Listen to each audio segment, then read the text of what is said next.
história da Nike começou a ser desenhada em 1950 na Universidade de Stanford, na Califórnia, Estados Unidos. Mas a marca que hoje é conhecida como Nike só começou a ser comercializada com esse nome mais de 20 anos depois, em 1971. Nesse meio tempo, grandes inovações na indústria do esporte aconteceram, revolucionando não apenas os calçados utilizados pelos atletas, mas também todo um mercado esportivo, incluindo as competições, os treinamentos, a indústria e o próprio marketing.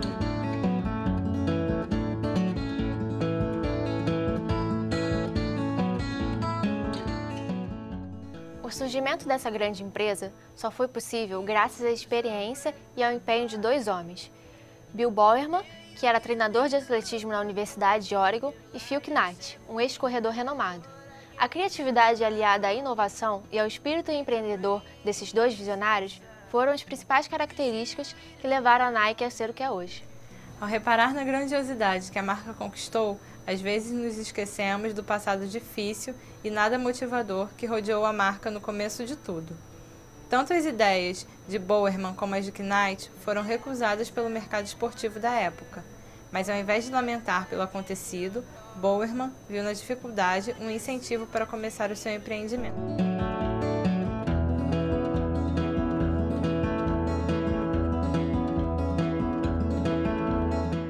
Ao viajar para o Japão, eles conseguiram convencer Onitsuka Tiger a ser uma distribuidora de calçados de corrida nos Estados Unidos da América, com o nome de Blue Ribbon Sport, onde o objetivo era criar uma alternativa ao domínio da Adidas. Enquanto que Knight vendia os sapatos, Bowerman os analisava a fim de descobrir como eles poderiam se tornar mais leves e melhores, e os testavam nos seus alunos corredores.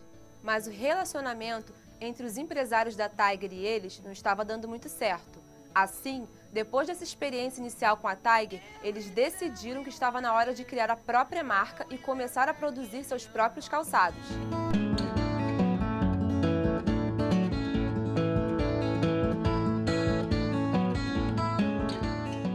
A Nike chega ao mercado revolucionando.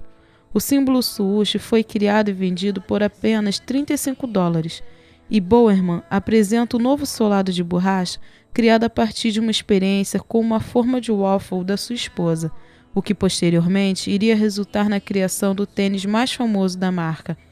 Junto com a qualidade, o designer característico, o solado de borracha inovador e o apoio dos melhores atletas, a Nike faz da sua estreia uma referência de sucesso para o mundo inteiro.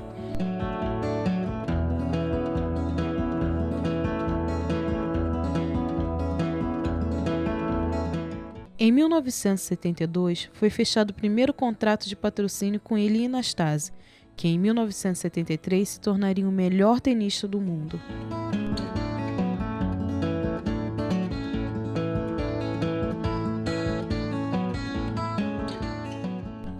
O primeiro contrato de patrocínio com um atleta profissional de alto desempenho é fechado, e Steve Prefontaine chega para se tornar uma lenda nos esportes e na empresa.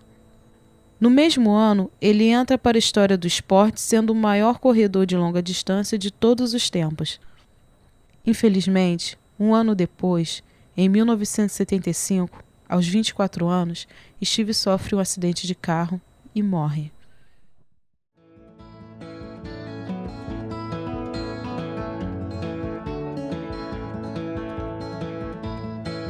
Na década de 80, a distribuição dos produtos finalmente chega ao continente europeu. O primeiro laboratório de pesquisa é criado e o investimento em calçados não esportivos começa com sucesso. Em 1982, o clube francês de futebol Paris Saint-Germain foi o primeiro clube a ser patrocinado pela Nike. Nesse mesmo ano, o time viria a conquistar o seu primeiro troféu, a Taça da França. A Nike acertou ao fazer um grande investimento em um clube que estava apenas começando sua história. Em 2011, o clube foi vendido a um grupo dos Emirados Árabes e passou a ser um dos maiores investidores do continente europeu, devido às suas contratações de grandes craques da atualidade. Coincidentemente, esse clube foi fundado na mesma época que a Nike, em 1970.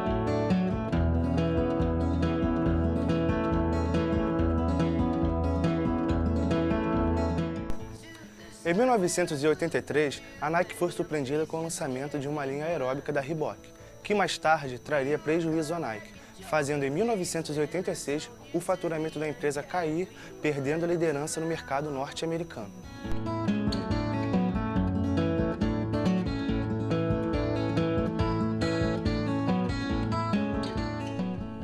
Dois anos depois, em 1984, a Nike dá a volta por cima e fecha um acordo com quem viria a se tornar o melhor jogador de basquete de todos os tempos, Michael Jordan.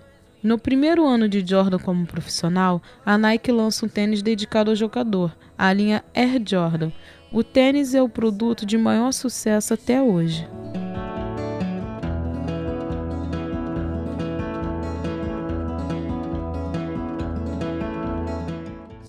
É criado o slogan Just Do It, que tem como conceito incentivar o esporte amador e mostrando que não precisa ser o melhor para fazer algo, apenas faça, tornando-se um dos melhores slogans americanos do século XX.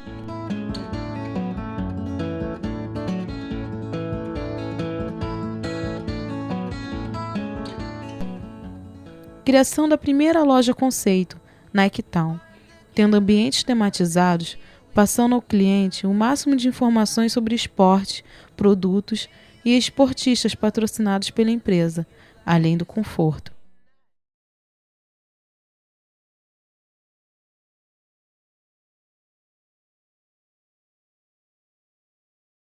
Entre 1993 e 1997, a Nike enfrentou uma forte crise após ser acusada de usar mão de obra infantil no continente asiático para facilitar seu plano de expansão. Isso provocou uma grande queda nas vendas e no seu faturamento. Mas a empresa conseguiu reparar os danos à sua imagem e hoje dificilmente o assunto é comentado.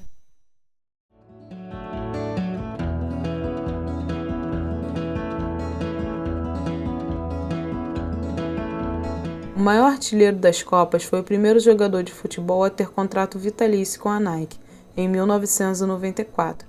2 anos depois, Ronaldo foi eleito o melhor jogador do mundo pela FIFA, além de ter sido o mais jovem a levar o prêmio com 20 anos e a ganhar o título por mais 2 anos consecutivos. Em 2002, o craque levou o Brasil ao pentacampeonato mundial, sendo o artilheiro daquela Copa. Após ter anunciado sua aposentadoria, o jogador continua rendendo à Nike o equivalente a $1 milhão por ano com patrocínios e publicidade. Alguns jogadores, após a aposentadoria, começam a perder a capacidade de render dinheiro à marca, mas Ronaldo não. Ele é realmente o fenômeno do marketing esportivo. A importância dele para a Nike fica evidente ao se observar as homenagens que a marca fez para ele. É o único a possuir um campo de futebol com o seu nome e uma estátua de 3 metros de altura na sede da empresa.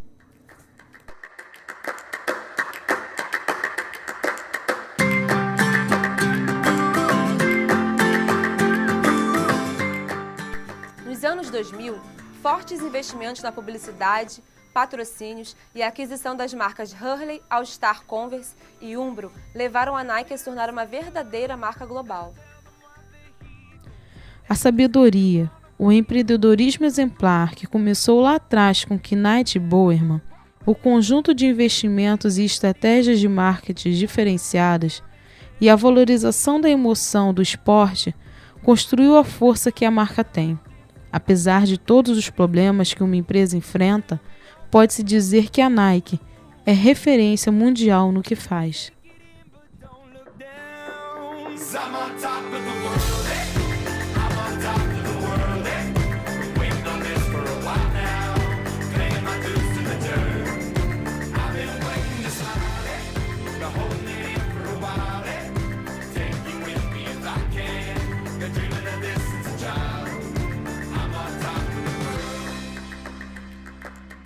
I've tried to cut these corners, try to take the easy way out. I kept on falling short of something. I could have gave up then, but then again I couldn't have, 'cause I've traveled all this way for something. I take it in, but don't look down. 'Cause I'm on top of the world.